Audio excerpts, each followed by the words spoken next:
A Navy SEAL stood buried in black marsh mud, only his face above the storm, his mouth sealed, his eyes still fighting the night. Rain hammered Ashen Bay so hard it hid every trace, as if the earth itself had been told to keep this secret. Then a female FBI agent's German shepherd stopped, turned, and began digging where no one else would have looked. What rose from that mud was not just a man, but a warning meant for the whole town. If you believe God still sends help through the faithful, leave Amen. Ashen Bay, Minnesota, wore summer the way some old towns wore prayer, quietly and with dignity. Morning light lay silver over Lake Superior, turning the water into a sheet of hammered metal. White church steeples stood clean against the sky.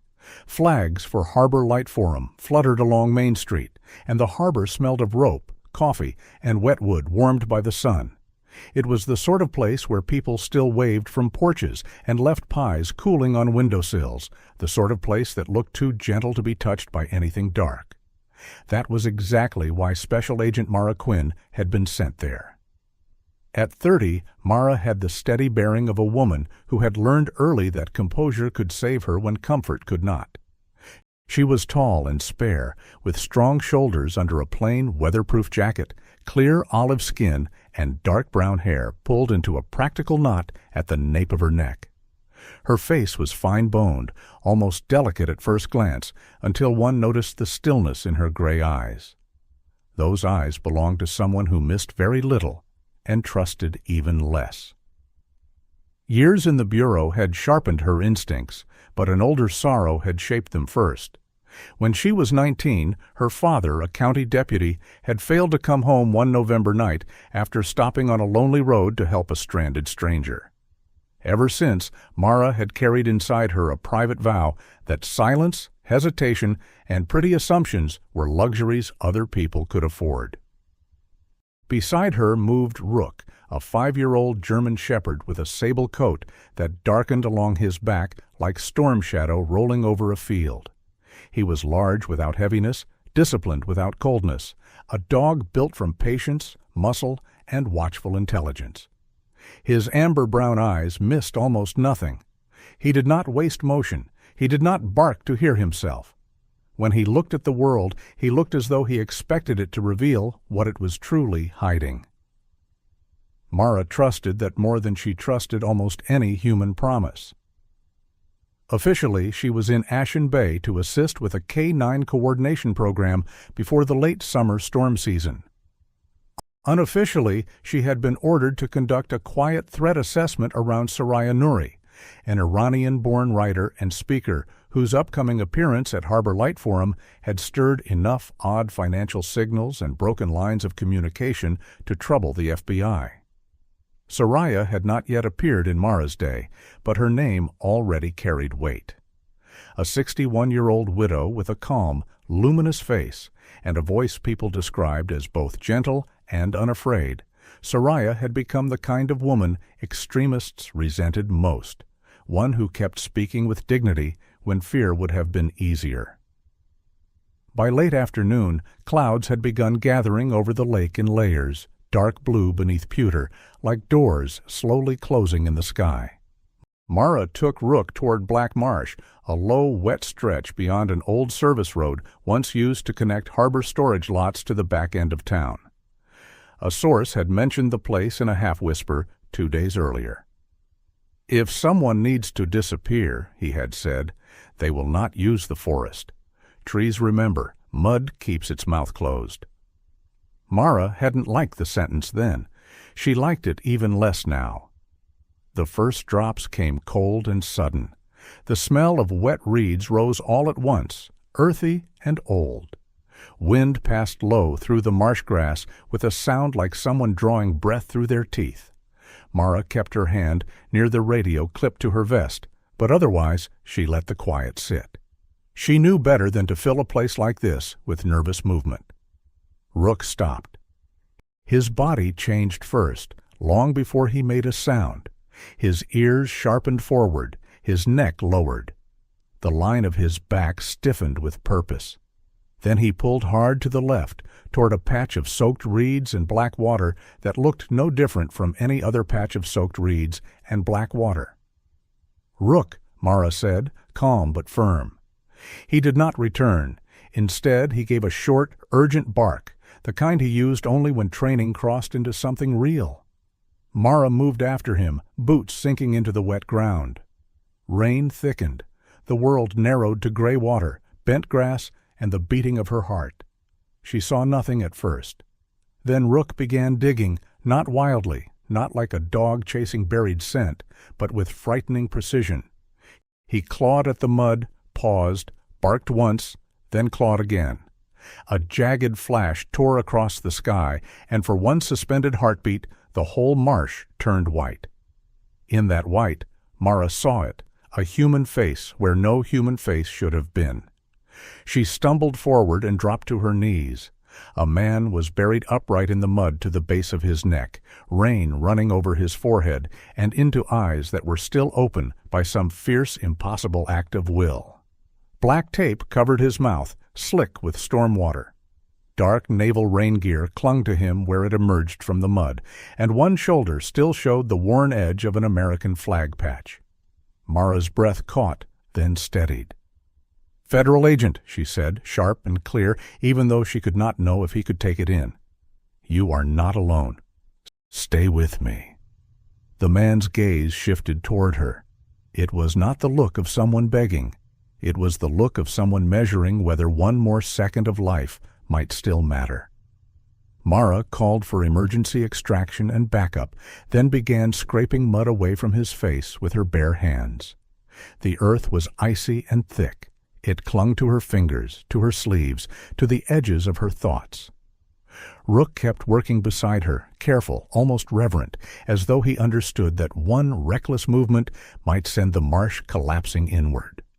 Up close, the man looked to be in his late 30s, hard-faced and weathered by service, with a square jaw shadowed by the rough beginning of a beard and rain-dark hair matted to his forehead. Even half-buried, he carried the unmistakable structure of military life: broad shoulders, controlled breathing, stubborn endurance. Mara recognized him a moment later from a briefing image she had been shown but not expected to need. Chief Noah Mercer, an active-duty Navy SEAL, temporarily attached to a joint training operation near Duluth, quietly redirected to Ashen Bay to pass information from a confidential source tied to the threat around Sariah. By the time the rescue team arrived, 3 local responders in orange rain shells, faces pale with shock. Mara's hands were shaking from cold and effort. One of the rescuers, a middle-aged man with a lined face and a soft northern accent, crouched beside her and swore under his breath, then immediately softened his voice as if the storm itself needed calming. Together they loosened the mud enough to bring Noah free, inch by inch. When at last they pulled him out, his body folded with exhaustion more than motion. Deep marks ringed his wrists. His skin was chilled to a frightening color. Mara peeled the tape from his mouth as gently as she could. Noah coughed, drew a thin breath, and turned his head toward her as though it cost him nearly everything. Mara expected a warning about Sariah, or a name, or a place. Instead, in a voice scraped raw by cold and silence, he whispered, "Don't let them know. I lived." Then his eyes closed. The ambulance left with sirens low and lights blurred by rain. Mara stayed behind long enough to force her own breathing back into rhythm. Black Marsh seemed emptier now, but not cleaner. Rook had gone still again, staring toward a small rise beyond the reeds. A low growl rolled through his chest. Mara followed him up the slick bank, pushed aside a tangle of brush, and found a tiny weatherproof camera hidden inside a plastic case, its lens aimed straight at the patch of marsh where Noah had been buried. For a moment she only stared at it, rain dripping from her lashes. Then her phone vibrated in her pocket. One new message, unknown number. She opened it and felt the cold move deeper inside her. It was a photograph of herself kneeling in the mud beside Noah, taken only minutes earlier. Beneath it were 5 words. Welcome to Ashen Bay, Agent Quinn. The federal medical outpost sat 12 miles outside Ashen Bay behind a line of spruce trees and a faded chain-link fence, the kind of place most people would drive past without seeing twice. That was exactly why Mara Quinn chose it.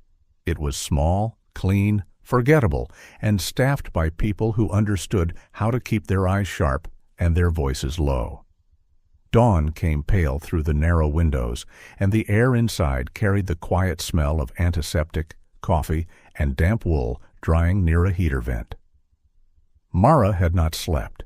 Her dark hair had loosened from its knot, and the shadows under her gray eyes made her look older than 30, though not weaker. If anything, exhaustion pared her down to something truer. She sat in a metal chair outside Noah Mercer's room, with one hand resting on Rook's neck, feeling the slow warmth of his sable fur under her fingers. Rook lay at her boots, but he was not resting. His ears lifted at every footstep. His gaze tracked every door. He looked like what he was, a 5-year-old German shepherd trained to read danger long before human beings admitted it was there. Inside the room, Noah Mercer looked less like a warrior than a man the storm had returned by accident. Without the mud and rain, Mara could study him properly now.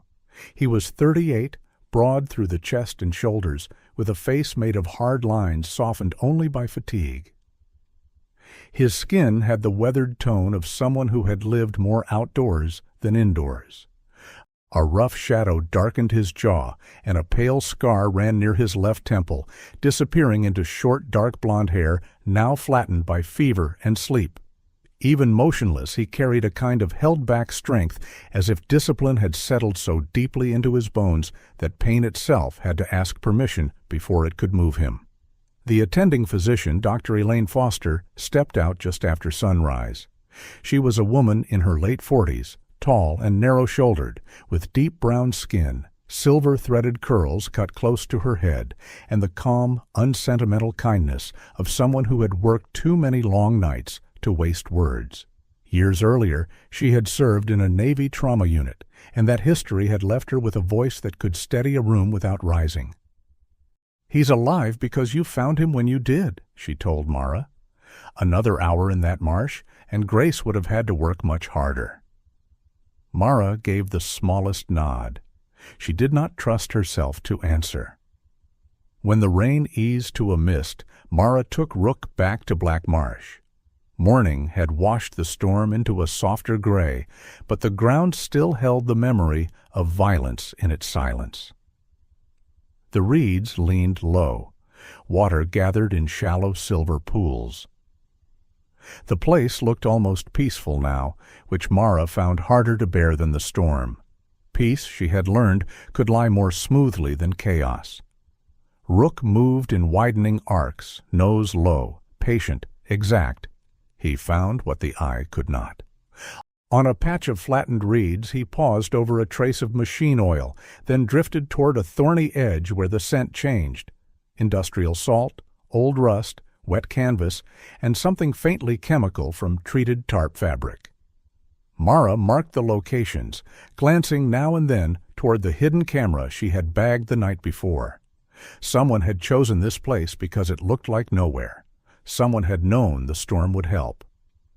Back at the outpost, a forensic technician named Ben Hollis met her in a side lab scarcely larger than a pantry.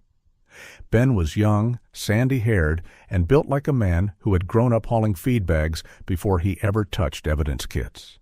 His face still held the open look of small-town decency, though his hands were steady in latex gloves.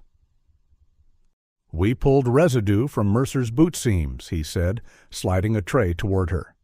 "Fine, red-brown particulate, likely oxidized metal dust, not from the marsh, more like older harbor infrastructure."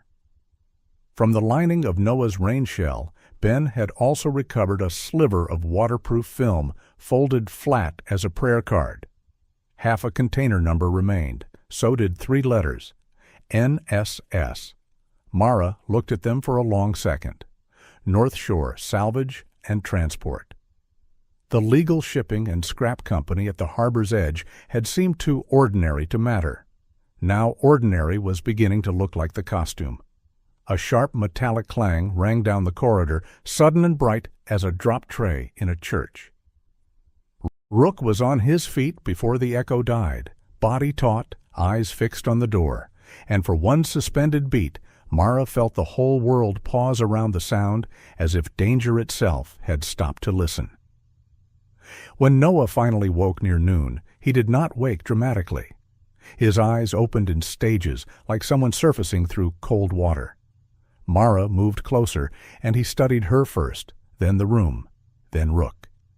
"You kept him," he murmured, voice scraped thin. "Would have been offended if I hadn't," Mara replied. The faintest shadow of humor touched Noah's face and was gone. Speaking tired him, but he spoke anyway, slowly, every sentence weighed. He told her he had not been chasing a network alone, like a reckless hero from a cheap story. He had been asked to transfer a small piece of evidence from a confidential source to a federal contact because his presence in the region, attached to a joint weather readiness training exercise near Duluth, drew less attention than a bureau convoy would have. He never made the exchange. Men intercepted him outside Ashen Bay, not soldiers, not zealots in dramatic uniforms. Harbor men by the look of them. Knit caps, old work jackets, local voices. One of them smelled of cedar cigarettes. Another wore a wedding band that scraped against a metal door when he shoved Noah forward. "That's when I knew," Noah whispered, closing his eyes briefly. This wasn't a banner operation, it was rented hands, local men paid to do distant work. Mara asked about Sariah. Noah's mouth tightened. "She's the opening note," he said. "Not the whole song." Harbor Light Forum would draw press, donors, regional officials, and enough frightened attention to echo well beyond Ashen Bay if something happened there. That, Mara understood, was the genius of it.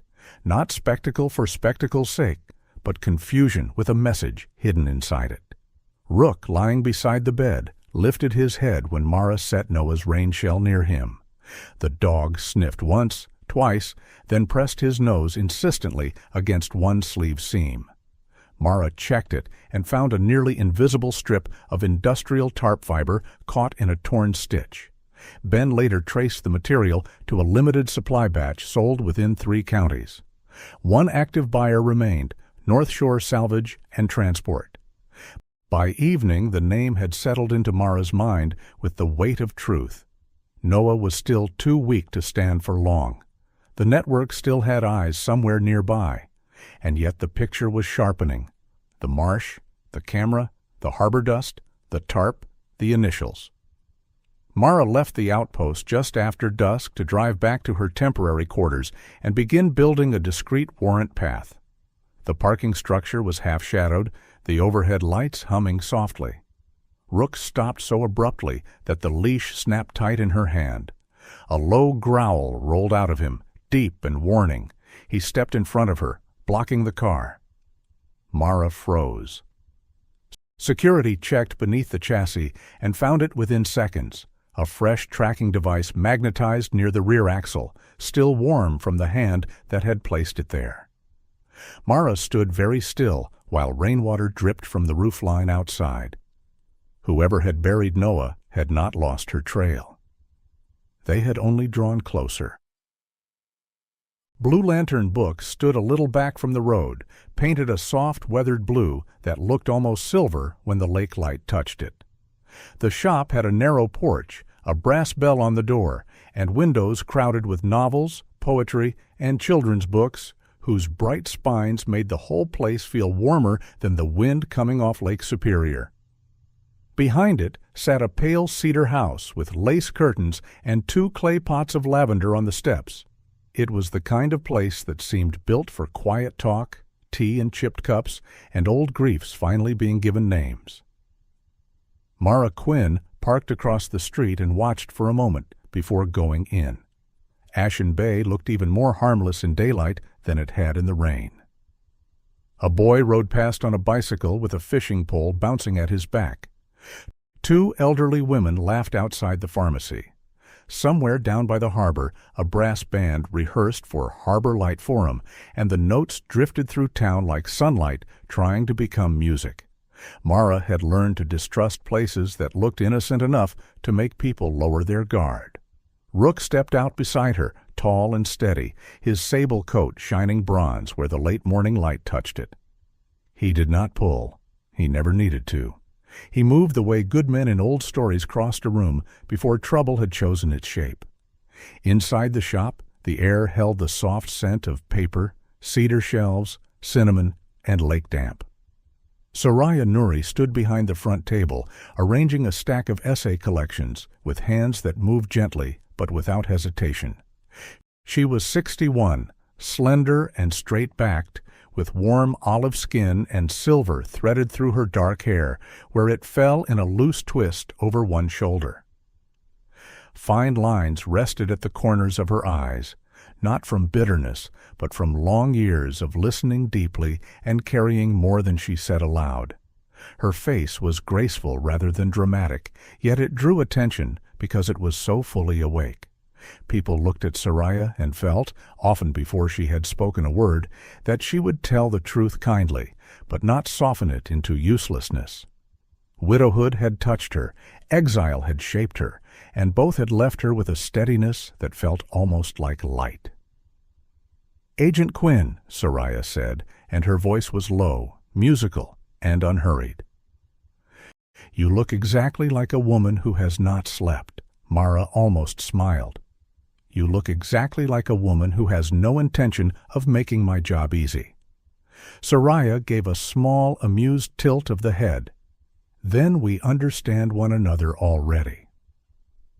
The conversation that followed was polite on the surface, but beneath it, two strong wills tested one another with care. Mara explained that the threat around Harbor Light Forum had deepened. She did not mention Noah Mercer by name, nor the marsh, nor the hidden camera, but she told enough to make the danger real. Sariah listened without interrupting, one hand resting lightly against the table as if steadying not herself, but the room. When Mara finished, Sariah looked past her toward the window, where the lake flashed in strips of silver. "Do you know what fear does first?" she asked quietly. "It does not break doors. It edits calendars. It moves dinners. It empties chairs. It teaches good people to call retreat wisdom." She turned back then, and her gaze was gentle but firm. "I have already lost one country. I will not lose a bookshop and a gathering of neighbors to men who are not even brave enough to show their own faces." A few customers drifted in as they spoke. Mrs. Evelyn Pike, a round little woman with pearl earrings and cheerful pink lipstick, bought 2 mysteries and declared that no rainstorm or rumor would keep her from Sariah's reading. A few minutes later, her son, Harlan Pike, the owner of Pike's Bakery, arrived carrying a tray of warm cinnamon twists under a towel. Harlan was a broad-shouldered man in his early 50s with a flour-dusted beard and the soft blue eyes of someone who had been kind for so long it had become part of his shape. He set the tray down as though bringing comfort to women under threat were as ordinary as bringing bread. "For the afternoon crowd," he said, "and because fear shouldn't get all the good smells." Sariah thanked him with such sincere warmth that Mara understood suddenly why this woman mattered beyond politics or headlines. Sariah was not only a speaker, she was a keeper of human scale. She made people feel less alone, and that was exactly the sort of power cruel men could not control. Mara moved through the shop with Rook while Sariah helped customers. The children's corner sat near the back window beneath a painted mural of stars and whales. There was nothing dramatic there. A wooden train set, small chairs, a donation box for used books and toys. And yet Ashen Bay had begun to teach Mara that danger did not always arrive wearing boots loud enough to hear. It came disguised as routine, as neighborliness, as something set down quietly and left to do its work. Rook stopped in front of the donation box and went still. not alert in the ordinary sense, not curious. Still. His ears rose, his mouth closed. He sat with all the solemn certainty of a judge who had already reached his decision. Mara felt the small muscles between her shoulders tighten. "Sariah," she said softly, "please ask everyone to step toward the front." The brass bell above the door gave a sudden bright jolt as someone entered, and for one strange instant every head turned, every page stopped moving, and even the dust in the sun seemed to hang in place, as if the room itself were holding its breath. The new arrival was only a college girl in a green raincoat, looking for a travel guide, and the ordinary sweetness of that nearly broke Mara's heart. She crouched by the donation box while Rook watched without blinking. Inside, beneath a worn picture book and a stuffed toy fox, she found a device no bigger than 2 sugar cubes. It was fitted with a tiny lens and a transmitter wrapped in black tape. Someone had placed an eye inside Sariah's gentlest room. Sariah stood very still when Mara showed it to her. Her face did not crumple. It seemed instead to become even quieter. "So," she said after a moment, "they have been sitting in the children's corner while I pour tea." Mara nodded. "They've been closer than they had any right to be." Sariah touched the back of a small chair with 2 fingers. "Then let them hear this clearly. I am not withdrawing from Harbor Light Forum." Later, when the shop had emptied and evening light turned the lake into pale gold glass, Mara stepped into the narrow yard behind Blue Lantern books, with Rook at her side. The boards of the back fence were weathered and silvered with age. Lavender bent in the wind. Near the rear step, Rook gave a low sound deep in his chest and led her to the latch. Pressed into the damp earth beneath the fence was the fresh mark of a man's boot, larger than hers, recent enough that the edges still held. In the crack of the back door, someone had tucked a folded piece of white paper. Mara opened it. The line was typed, clean and cold. "If the woman speaks, the harbor burns." She read it once, then again, feeling the whole town shift beneath the words. This was no longer about one woman being watched. It was about Ashen Bay itself being taught to fear its own gathering places, its own music, its own bright summer streets. Behind her, Sariah stepped quietly onto the porch. Mara turned, expecting alarm. What she found instead was resolve. Sariah looked at the note, then toward the harbor, where evening lights were beginning to bloom one by one. "Then," she said, "we had better make sure the harbor keeps singing." By the 4th morning, the storm had passed, but Ashen Bay did not feel clean. It felt polished, which was worse. Sunlight lay across the harbor in clear white bands. Gulls wheeled above the water, and the storefronts on Main Street looked so modest and decent that Mara Quinn almost resented them. Trouble, she had learned, rarely announced itself with smoke and sirens. More often, it wore work boots, paid taxes, nodded at neighbors, and carried darkness inside a lunch pail. She and Noah Mercer began working together in a rhythm that surprised them both. Noah was still weak, still moving with the careful slowness of a man whose body had not yet forgiven what had been done to it. The bruised hollows under his eyes had deepened, and when he stood too quickly, color drained from his face. But weakness had not made him useless. It had simply changed his role. He sat at a table in the small safe-house kitchen with old harbor maps spread before him.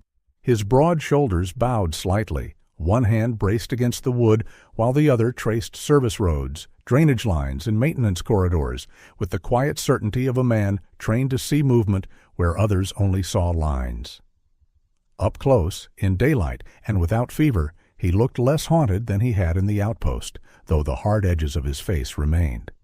His beard had been trimmed, his hair combed back, and the scar near his temple seemed almost gentle now, like a pale memory of another life.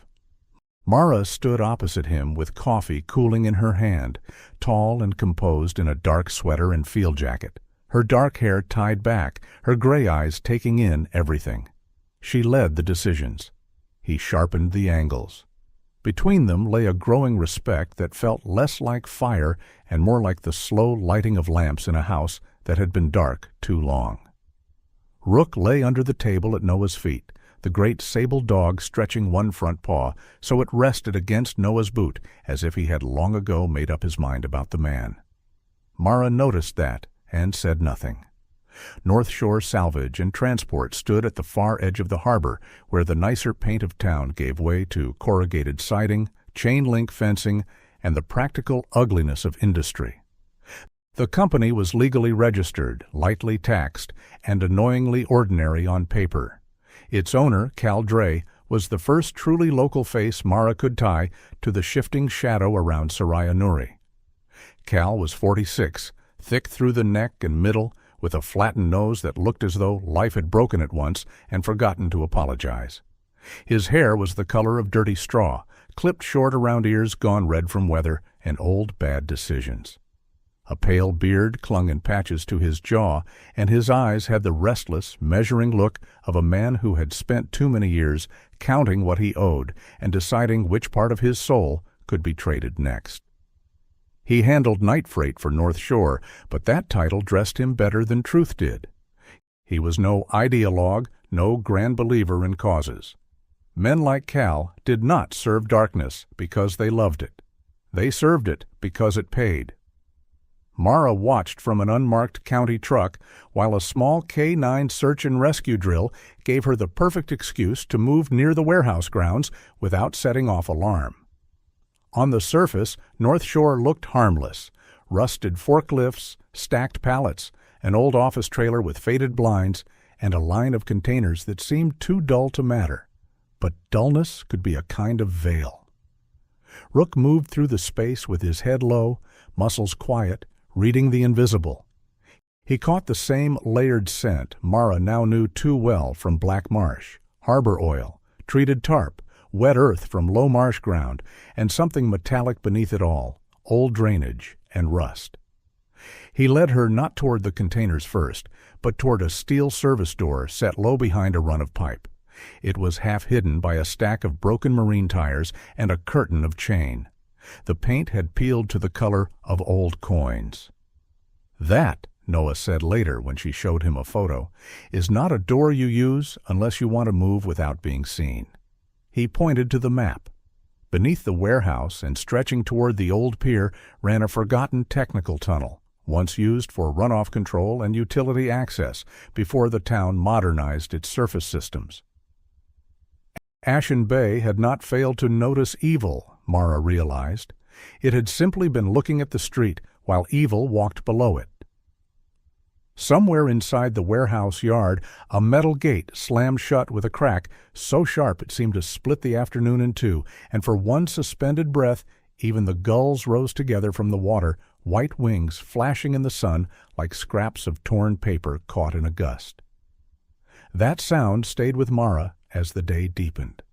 The small findings began to arrange themselves into something larger. Shipping logs did not match gate records. A secondary storage unit, sealed most days, used more electricity than a room with no regular staff had any right to consume. A container, supposedly empty, had been moved twice in 48 hours. Each fact alone could be explained away by sloppiness, forgetfulness, human error. Together they formed a pattern. That was the cruelty of these operations. No one office had enough to see the shape. A utilities clerk saw odd bills, a harbor inspector saw late trucks, a deputy saw tired laborers and old permits. Everyone held one thread. No one had been given the whole fabric. Mara drove back into town at dusk to pick up printed records, and Noah insisted on coming along despite the stiffness in his gait. At Pike's Market, he paused to hold the door for an elderly veteran in a cap stitched with a faded unit patch. The old man, Harold Vane, was bent and thin as a winter fence post, with liver-spotted hands and a face cut into careful lines by age and patience. He thanked Noah in the manner of men who had once known one another's burdens without ever needing speeches. Mara watched the exchange from the coffee station. When she handed Noah the warmer cup without thinking, he noticed. "You do that every time," he said quietly as they stepped back outside. "Do what?" "Give the heat away first." Mara glanced toward the lake. "Habit." Noah did not press, but something in his expression softened, and the silence between them changed shape. It became less guarded, more human. That night, with the proper warrants finally in motion, Ben Hollis helped Mara pull archived footage from a security system North Shore had not expected anyone to examine closely. The camera quality was poor, the rain worse, but at 11:43 p.m., on the night Noah disappeared, the picture cleared just enough to wound. Two men dragged a third shape through the wash of rain toward the side entrance by the service door. Even blurred, the outline of a military rain shell was unmistakable. Noah stood behind Mara's chair as the footage rolled, one hand gripping the counter hard enough to whiten the knuckles. But what froze the room was not the men dragging him. It was the figure in the far corner of the frame, holding the door open as if performing the smallest favor in the world. He wore a knit cap, a waxed canvas jacket, and the posture of someone accustomed to being useful. Mara knew him at once. Daniel Kessler, 41, narrow-faced, kind-eyed, usually smiling with a little embarrassment, as though apologizing for taking up space. He drove boxes of donated books for Sariah on weekends and once fixed a broken shelf in the children's corner without being asked. His wife had passed away 3 winters earlier after a long illness, and grief had thinned him, but not, everyone thought, soured him. Yet there he was, in grainy, rain-glazed black and white, opening the way for the men who had taken Noah. Mara felt the cold settle deeper than anger. Betrayal was always colder than fear. Fear came from strangers. Betrayal came wearing a familiar face. Ashen Bay was no longer a bright town threatened from somewhere far away. The shadow had already learned the names of its streets, the sound of its laughter, and exactly which doors good people forgot to lock. Harbor Light Forum began under a sky the color of bruised silver. By late afternoon, rain had returned in long, slanting veils off Lake Superior, and the flags over Main Street snapped hard enough to sound like little warnings no one wanted to name. Still, Ashen Bay dressed itself in courage. Lights glowed under striped tents. Brass music warmed up in the square. The bakery windows steamed with sugar and cinnamon. People came in pressed coats, church dresses, work boots, and hopeful faces, because ordinary rituals are how good towns remind fear that it is not sovereign. Mara Quinn moved through that brightness with her jaw set and her senses wide open. At 30, she looked composed enough to pass for calm, but Noah Mercer had already learned the difference. Calm was a gift. Composure was labor. She wore a dark rain shell over plain clothes, her badge hidden, her hair pinned back tight against the weather. Her gray eyes kept measuring distance, doors, shadows, hands. Noah, still pale from Black Marsh and not nearly strong enough for foolish heroics, remained in the operations room above the old Civic Hall with maps, radios, and a portable monitor bank. He was broad-shouldered even in weakness, his face leaner now, his light brown hair combed back from the scar at his temple. Pain had made him quieter, not softer. He stood only when needed and sat before the ache could turn his judgment careless. Sariah Nuri arrived wrapped in a dark blue coat and a cream scarf, graceful and slim, silver threaded through her dark hair, her face lit not by vanity, but by purpose. She looked like a woman who had made peace with sacrifice without becoming in love with it. She would speak. That part had never changed. Mara's counterplan was simple because only simple plans survive weather and panic. Uniformed presence stayed light so the crowd would not spook. Plainclothes officers were placed at the rear hall, the service corridor, and the old harbor access lane. Sariah would enter by the front, speak, then leave through a controlled interior route that avoided the rear loading area entirely. North Shore salvage and transport had been put under discreet observation, and 2 of Cal Dre's usual drivers were already off the board. Yet Mara knew better than to mistake preparation for control. Men who rent out their consciences rarely cling to one method. Rook stayed near Sariah, his sable coat brushed dark by rain mist, his ears moving constantly, reading what the human eye would always miss. The crowd loved him at first sight, as crowds often do with noble dogs. Children pointed, elderly women smiled. Rook accepted admiration the way a soldier accepts weather, without pride, without resistance, and without letting it distract him from his work. The hall filled. Sariah stepped to the podium just after 7:30. Her voice carried cleanly, warm and low through the old room. She spoke not of exile first, but of belonging, of how communities are built not by slogans, but by repeated acts of care. Mara listened from the side aisle, one hand near her radio. She noticed a man in a maintenance jacket near the back wall who kept glancing at exits instead of wires. She noticed another carrying a tool case too lightly for real equipment. She started toward them just as the lights died. The hall dropped into darkness so suddenly that 100 people inhaled at once. Then the fire alarm began, a harsh metallic scream that cut the room to pieces. A blinding wash of emergency red strobed across the walls, and in that split second, every face turned ghostly, every shadow jumped, and the whole hall seemed to become a stranger to itself.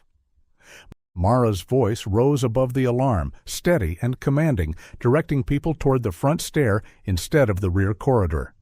It worked for perhaps 3 seconds, which in a frightened room is a small eternity and a very short mercy. Then one of the fake technicians moved. He came through the side rain in a yellow slicker with a cloth in his hand, his face mostly hidden by the hood. Rook saw him before anyone else did. The dog launched with a force so sudden it looked less like motion than fate closing a door. He struck the man high in the chest, drove him sideways into a row of folded chairs, and pinned the man's weapon arm before the cloth ever reached Sariah. The crowd screamed. Mara was already there, wrenching the man down and clearing him from the root. But the confusion had done its work. A second man, lean and fast, seized Sariah by the elbow and dragged her through the rear service door into the rain. "Noah," Mara said into the radio, breath tight but controlled. They took her to the back lane. Noah's answer came calm despite the strain underneath it. "If they want the harbor tunnel, they'll head for the drainage stairs behind the fuel shed. I'm moving to North Pier." He should not have been moving at all, not in that weather, not that soon after nearly being buried alive. But he knew the map inside his bones now, and some calls are made by the body before pride gets a vote. Mara tore after Rook into the night. Rain came down so hard it flattened the puddles. The yard behind the hall had become a shining maze of crates, runoff, and blurred yellow light. Rook did not hesitate. He cut left, nose low, then down toward a rusted stairwell half hidden behind storm barrels. Mara followed, boots striking metal steps slick with water. Below, the harbor tunnels breathed cold air and old iron. Water rushed through side channels. Their footsteps echoed ahead, like several people running when there were only 2. Rook found Sariah by sound before sight. A muffled cry, the scrape of shoes. Then the tunnel opened toward North Pier, where the storm was waiting with all its teeth. Cal Dre stood at the edge of the dock beside a small motor launch, one hand clamped on Sariah's arm. Rain streamed off his broken-nosed face and patchy beard. He looked older tonight, more ruined by his own bargains, but not repentant. Men like Cal do not think of themselves as evil. They think of themselves as practical. That is often worse. He was trying to force Sariah down into the boat when Mara shouted his name. He half-turned, raising a pistol with the awkward confidence of a man who trusted fear more than skill. Rook hit him before the shot could find its purpose. The German shepherd locked onto Cal's forearm and dragged it wide. The weapon clattered across the boards. Sariah stumbled free. Mara closed the distance and drove Cal hard against the pier railing, cuffs biting shut around his wrists in the same moment Noah emerged from the far side access lane to cut off the remaining escape. He was moving too fast for a man still healing. A rotten board cracked beneath his boots with a wet, splintering snap. His body pitched. Rook released Cal, wheeled, and caught Noah's trouser leg in his teeth, hauling him back just enough for Noah to recover his footing. Half a step more, and the lake would have taken him. The rest collapsed quickly after that. 2 local accomplices were seized near the tunnel stairs. Daniel Kessler was found at the transport van with burner phones and route sheets. On one of those phones was a saved voice message, cold and unhurried, spoken by a man who sounded as though rain, people, and towns were all equally theoretical to him. Ashen Bay was referred to only as a window. Sariah as an asset trigger, the festival as a pressure point. Mara listened once and felt no triumph, only clarity. She had stripped away the local mask, but the face behind it still lived elsewhere, beyond tonight's handcuffs and wet pavement. Sariah stood under a rescue blanket on the pier, drenched but unbroken, one hand resting on Rook's head. The town would know the truth by morning. The local chain had been broken. But above the lake, the rain kept falling, and Mara understood that some battles end in arrest reports, while the deeper war simply changes rooms. Morning returned to Ashen Bay with a kind of mercy that did not ask permission.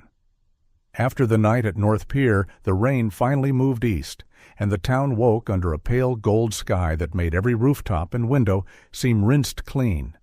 But nothing about the days that followed was simple, and Mara Quinn knew better than to dress truth in easy light. The local chain had been broken. Cal Dre and the others were in custody. Daniel Kessler's quiet face had become a wound in the town's memory. The burner phones, financial records, and voice messages were enough for the federal case to stand on firm legs. Yet the man on the other end of the line, the cold, unseen voice that had treated Ashen Bay like a point on a map, remained beyond reach, hidden behind distance, borders, and the old cowardice of men who preferred to use other hands. That part did not resolve itself neatly, and perhaps that was why the town's healing felt real. It did not come as a trumpet blast. It came as casseroles left on porches, as chairs set back upright in the civic hall, as the slow reopening of doors people had once entered without fear. Noah Mercer stayed in Ashen Bay longer than he had planned, first because doctors insisted, then because leaving too soon felt like turning his back on something still unfinished inside him. In the weeks after Black Marsh and North Pier, he learned the humble discipline of recovery, which was harder in some ways than endurance. Noah had been taught all his life how to push through pain, how to move toward danger, how to live inside purpose so completely that he could forget he was also human. Healing asked the opposite of him. It asked him to sit still. It asked him to admit weakness without shame. It asked him to receive kindness without trying to repay it immediately.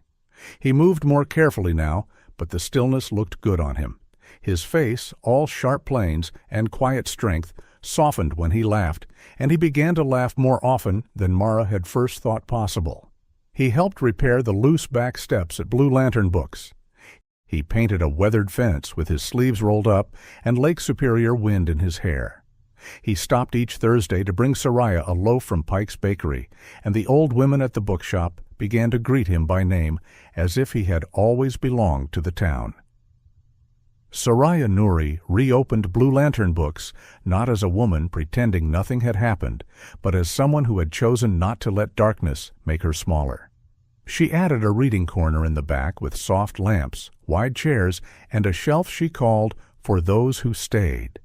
It held memoirs, poetry, war letters, books on grief, faith, exile, and starting again after one has nearly given up on the idea. Sariah herself seemed brighter after the trial months, not because she had been untouched, but because she had endured and remained entirely herself. Her silver-threaded hair fell loose more often now, her laughter came easier. And when she stood in the shop doorway, watching children run past with library books under their arms, she wore the expression of a woman who knew that survival was holy only if it opened back into generosity. Mara received 2 offers to return full-time to larger offices and cleaner promotions. On paper, both were better than Ashen Bay. On paper, both made sense. But paper had nearly gotten her killed before, and she had learned that a life could be correct and still be wrong. So she stayed, at first under the honest excuse of continuing coordination with the broader case. Then under the less official, but more truthful reason that she no longer wished to leave. Ashen Bay had become the first place in years where her vigilance did not feel like the whole of her identity. She still rose early. She still checked locks. She still scanned reflections in dark windows out of old habit. Yet now there were evenings when she could sit at Noah's kitchen table with Rook sprawled across the floorboards and hear rain on the roof without mistaking peace for danger. Love did not arrive in one bright declaration between them. It grew like shore grass, quietly, almost invisibly, until one day the earth held because of it. It lived in ordinary things. The way Noah always saved the last of the hot coffee for her. The way Mara folded his physical therapy bands neatly after use. The way neither of them pretended not to notice when Rook chose to sleep halfway between their chairs like a shepherd guarding 2 stubborn souls from slipping back into solitude. One evening in early October, a flock of gulls burst suddenly into the air above the pier, white wings flashing against the darkening lake, and in that startled rush of sound, Rook stopped dead, turned his head toward Mara and Noah, and gave one single bark that rang through the cold like a bell. For a heartbeat, the whole harbor seemed to pause, and both of them looked at each other with the same quiet understanding. This life, plain and precious, was no accident. It had been given back. The local paper called Rook the shepherd who heard life in the mud, and the name stayed. Children drew him in crayon with heroic proportions. Men at the diner shook their heads and said a dog like that came along only once in a generation. At church suppers, people spoke of him the way older people speak of miracles when they are trying not to sound foolish. Rook, for his part, accepted public admiration with his usual grave patience. He was 5 going on ancient, in wisdom, broad-chested, noble in profile, and deeply uninterested in celebrity unless it came with biscuit crumbs. Yet even in his calm there remained that same fierce thread that had once dragged Mara across Black Marsh. He still looked at her and at Noah as though he were keeping watch over a promise only he had heard being spoken. 14 months passed. Autumn returned to northern Minnesota in gold and copper, and the lake flattened into bright glass under a tender sky. In the little garden behind Blue Lantern books, strings of warm lights hung from cedar posts, and leaves drifted down softly over the chairs. Sariah stood in the front row wearing a deep plum coat and a smile trembling with grateful joy. The guests were mostly townspeople, a few federal colleagues, Dr. Elaine Foster, Ben Hollis, Harlan Pike, with tears already in his beard, and Harold Vane sitting straighter than usual in his veteran's cap. Noah wore his dress uniform, and for the first time it did not look like something tied to danger or duty alone. It looked like honor, carried into happiness. Mara came down the small flower-lined path in a simple cream dress, her dark hair loose at her shoulders, her face gentler than the town had first met it, though no less strong. She did not look like a woman leaving battle. She looked like one who had finally chosen where to live. And then came Rook walking down the aisle with solemn concentration, a small ring box secured to a blue ribbon at his collar. He stopped between them, lifted his noble head, and for one shining moment seemed to gather the entire story into his steady gaze. The marsh, the rain, the fear, the faith, the long healing, the stubborn return of light. Mara knelt first to take the rings, and when her fingers brushed the fur at his neck, she felt again the truth that had changed all their lives. A dog had trusted life where human eyes had seen only mud. Because of that, a man had been saved, a town had been awakened, a woman had found the courage to stay, and two hearts that had grown far too used to loneliness were now standing together beneath autumn leaves and harbor light. Ashen Bay had not become a perfect town. The wider war had not ended. But the local darkness had been torn out by its roots. The community had chosen one another, and on that quiet golden day the lake shone as if heaven itself had leaned down to witness the vow. At the end of this story, what remains is not only the memory of danger, but the quiet truth that love still answers when the world grows cold. A wounded man was not forgotten, a frightened town was not abandoned, and a faithful dog, with a heart purer than words, became the bridge between pain and healing. That is the lesson here. We do not always need great power to change a life. Sometimes we only need to stop, to notice, to care, and to stay when someone else is too tired to stand alone. This story reminds us that animals are not lesser souls passing through our lives. They are gifts of loyalty, comfort, and sometimes even rescue. They feel fear, devotion, grief, and joy in ways that often shame our own selfishness. When we show kindness to animals, we are not doing something small. We are honoring a piece of creation that still knows how to love without pride. A gentle hand, a bowl of water, a safe home, a moment of patience. These things matter. They always matter. There is also something deeper here, something many hearts will recognize. Sometimes a miracle does not arrive with thunder. Sometimes it comes as a dog who refuses to walk away. Sometimes it comes as the strength to keep breathing one more hour. Sometimes it comes as the right person arriving in the rain at the exact moment hope was almost gone. And sometimes that is how God works in ordinary life, not always through grand signs, but through mercy, timing, courage, and the quiet decision to care for one another. In our daily lives, most of us will never face a night like the one in this story. But we all meet people who are buried in sorrow, loneliness, fear, or exhaustion. We all pass living souls, human and animal, who need tenderness more than judgment. So let this story be a reminder to check on someone, to forgive more quickly, to speak more gently, to protect the weak, and to love while there is still time. A good life is not built only by success. It is built by compassion, faith, loyalty, and the small acts of goodness we repeat when no one is watching. If this story touched your heart, please share it with someone who may need hope today. Leave a comment and tell us where you are watching from and what part of this story stayed with you most. And if you believe in stories about faith, second chances, and the bond between people and animals, please subscribe to the channel and join us for more. May God bless every person watching.